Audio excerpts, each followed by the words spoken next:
Alright, time for another game of field test. This time I'm running mono green, some sort of mono green deck. Uh, hmm. I like this hand.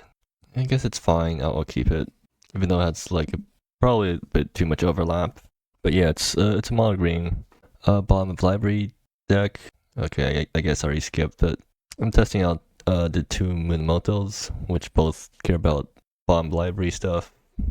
Anyways, guess I'll play out my Matador on one. Also, surprisingly enough, I don't think there's any other Madworks in the pool. Next turn I play Perpetus and Ephonia and get this cry. Are they killing that? They kill on one. That's pretty bad for me. Okay, sure. Oh, this guy also bottoms. I mean, yeah, there's lots of cards that randomly bottom stuff. I mean, that's sort of why I decided to make a bottom library archetype in the set, because there's just a lot of there's a lot of random cards that instantly bottom stuff. So then it's easy to find synergies for that sort of thing. Why do I draw three? I drew three of them. Okay, that's unfortunate. All right. I guess that's good. Yeah, I guess that's fine. And no, I'm looking for my third basic. Preacher of the Machine. Sure. I actually don't have a way to kill that right now because all my guys are too small to punch. That it has menace. Okay. I guess I can like double backbreaking embrace that thing, but that's really bad. What does this do? Oh, why do I keep getting mana problems in these games? I am playing 23 lands, right? Maybe I should have mulliganed my hand with duplicate legendaries. Yeah, I'm just stuck with these two. Or actually, I could have punched that thing. Maybe I should have punched that. Yeah, probably should have. Oh well. What do they have now? Okay, sure. That's fine. I guess I can chump away the Sirius, but that's not that good. Also, I probably shouldn't be running this many fight spells in my deck if all my creatures are dorky or tiny like this. Or at least the fight spells I run should at least give a power buff first, so that I'm not stuck in this sort of situation. It's a 4/3 already. Okay. Well, sure, I'll trade that off because like there isn't really a reason for me to. And this thing isn't. I mean, like, might as well exile it. Well, now I can't cast this thing, so maybe I shouldn't have done that. Well, whatever. I guess I play hero number 2 and punch the other Lumamite or something. Yeah. Wait, I can't do that because I don't have enough mana. Okay. Play hero number... Yeah, play hero number 2 and pass, I guess. Then still looking for my second land. Or still looking for my third land. But yeah, it's like... Sirius arrives next turn. I top pick a land. I can play Yuri and then play another Sirius, and then that gets me trigger here. That's another one of these guys. Okay, cool. Do I need to chump now? Because like I don't want to chump away Breaches because that requires me to. Because then I can't activate. Do I just die if I don't chump here? 1, 2, 3, 4, 5, 6. 13. I mean, I can go down to 3, but I mean, it's not looking good for me either ways. Come on. Hey, there's a land I needed 2 turns ago. Does this get me anywhere? No, I'm just dead on board. Okay, cool. I need to stop being stuck on. Oh, they have lots of enchantments, don't they? I just bring out another enchantment destruction now. This card's bad. Yeah, I'm going to bring out the fight spells because I can't reliably enable them. And like I trim I don't know, from one of these guys because they're kind of bad right now. Sure, there's Curve. Anyways, we finally managed to open up a Minamoto, and I don't have any ways to trigger it. They play out their 1-drop, okay. Siriu. I should just play. I should just play the Fool and then see what I can do from there. Toy and human. I don't have the human token, right?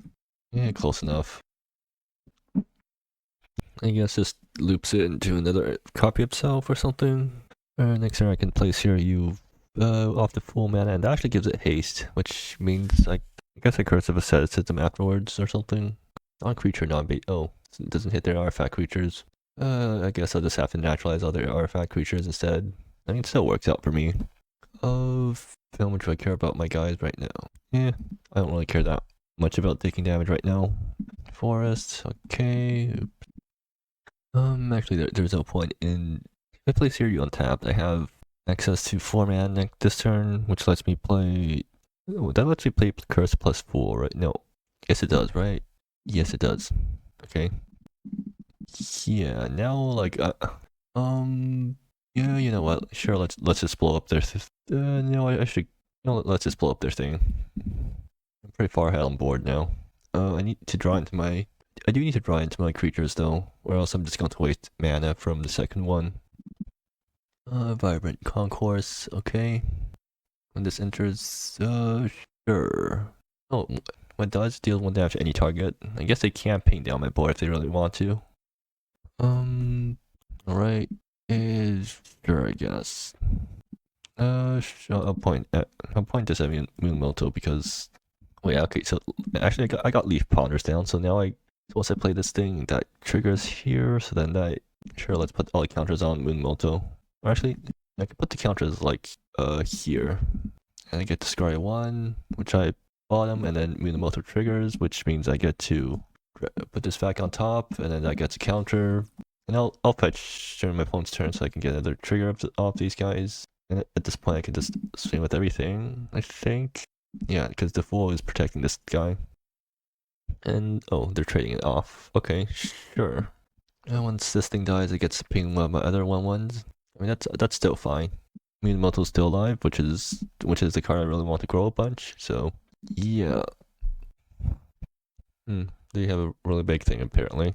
If it's board wiped, then I guess that's, that's it? That's another one of these guys. Okay, sure. I'll crack this now. And that gets me a Leaf Ponders trigger here. Which then bottom, which then Minamoto triggers. I don't really want this card though, but yeah, it's kind of annoying that you have to put the card back on top for Minamoto's trigger to work. Or, no, it's fine. The card's fine. I get two. It triggers Leaf Ponders twice again. So protect Minamoto again. Play other land's edge to trigger here. Do I care where I'm moving the triggers? Okay, well this goes on the bottom, and then Minamoto triggers, puts this back on top. I said puts this back on top, gets the counter. I'm just going to let Seiryu die here. Okay, so actually they do get to wipe my board. At least, yeah, they kind of get to wipe my board if they do that. I think that's fine. Like, I'm just trading off all the guys. Actually, no, they can move equipment onto their one guy, and then that isn't that good for me. Whatever. It's fine. Yeah, they're just going to move everything onto their one guy. They're also at 2 life now because I guess they're paying land. Yeah, not attacking. Okay, yeah, I guess that makes sense. Anyway, to move Seiryu up here, crack other land's edge, do this cry thing, and this also gets a counter from the land. And or did I actually put the land to play? Yeah, okay, I forgot to actually fetch the land out, right? Then scry, so I get to see what's on top. Anyways, oh, that's really convenient. Yeah, okay, sure. I guess that just happens. Yep, GG. Actually, I could have just stuck that thing onto them and then tried to go nuts with that. Yeah, something like that. Alright. Game 3. Okay, that's more like it. Do I need Memento Forest?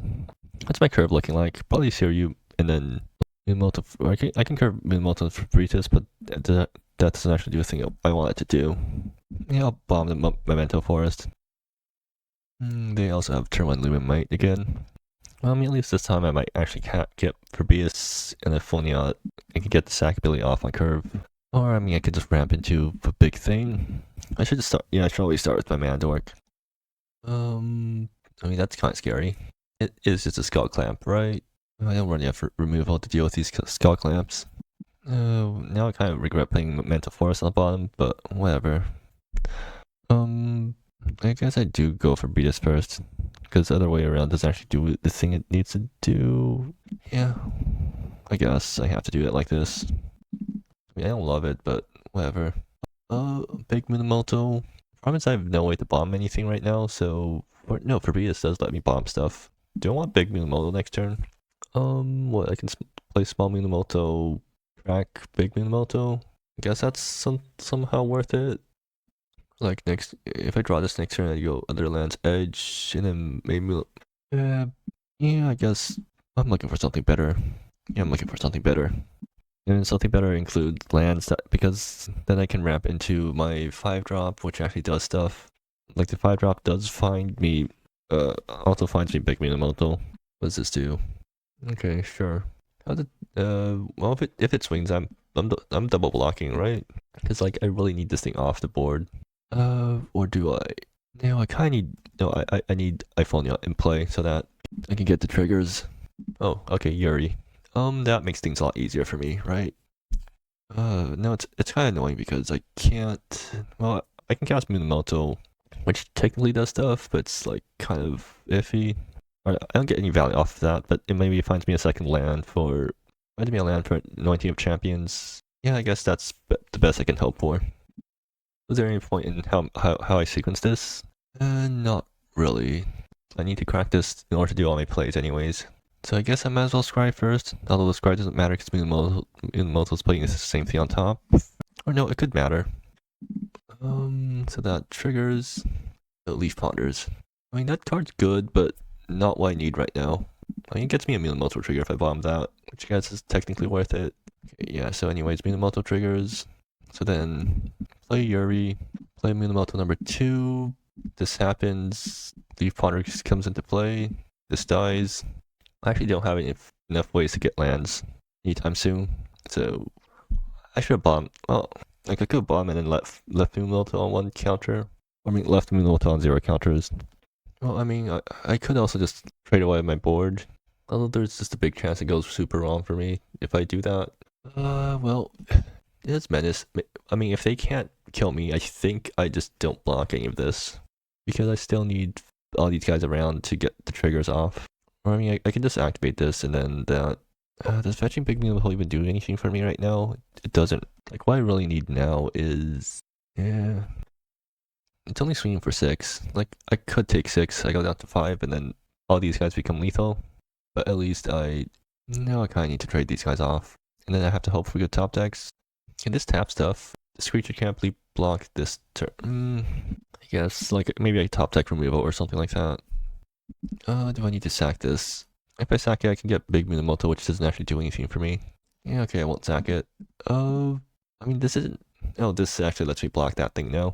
But on the other hand, I can't actually do anything with it. Whatever. Like, this is a pretty good card to top deck anyways. So might as well. Like, I can't complain too much about top decking it. And what? So this triggers here, which means I get to put... Oh, wait, this triggers Minamoto. Do I want to put the counters on the tokens? Or do I want to put it on Fabritas? I mean, I'm sacking this thing sooner or later. I should just put the counters here. And then that lets me scry 2, which means... It doesn't mean anything. Well, actually, I can get a Minamoto trigger. What so do I want on top afterwards? I think I don't want either of these cards, so then get the Minamoto trigger, which means this goes on top. Oh, did I put Yuri on top? Okay, well, whatever. I guess that's on top now. And then pass the turn and hope to survive this. Actually, why did I put the counters on here? I was going to use the 2 tokens to trump block, or to trade off with the Luminite. Oh, well, that's going to be a pain. And this is just unblockable now, so yeah, I just died to that. Not much I could have done. I don't think I got the right draws to do anything this game. Like, the main injury of the deck is too awkward. Big Minamoto actually does absolutely nothing half the time. Small Minamoto is also really awkward. Like, putting the card on top probably should be optional. And then, I already put 1 more cards from bottom of your life from anywhere. Just make Minamoto always get the counter, and then make the topping part optional. You can't do anything about that. Okay, cool. Yeah, unfortunate. Why do they have a skull clamp that auto attaches? Anyways, yeah. So conclusion so far, I'm pretty sure Big Minamoto is complete garble, and I probably should redesign this card so it's less garble. And I probably do need to just print more bomb of library support, because just having these 2 guys isn't enough to support a whole deck. I also don't really know how to build with Yuri anyways, so yeah. Anyways, I should probably just get the replay. Yeah, so is this the game that...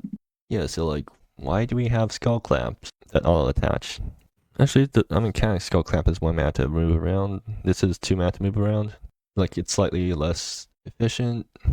I'm pretty sure Enforcer's Assault Rifle is... I mean, it's definitely pushed. It's just 2 mana 3/1 that dies in dies and pings 1. Like, that's almost on rate, and 2 mana to attach to something makes it really annoying to work around. So maybe it could be tuned a bit more. Whatever. I'm too tired to actually think right now, so anyways,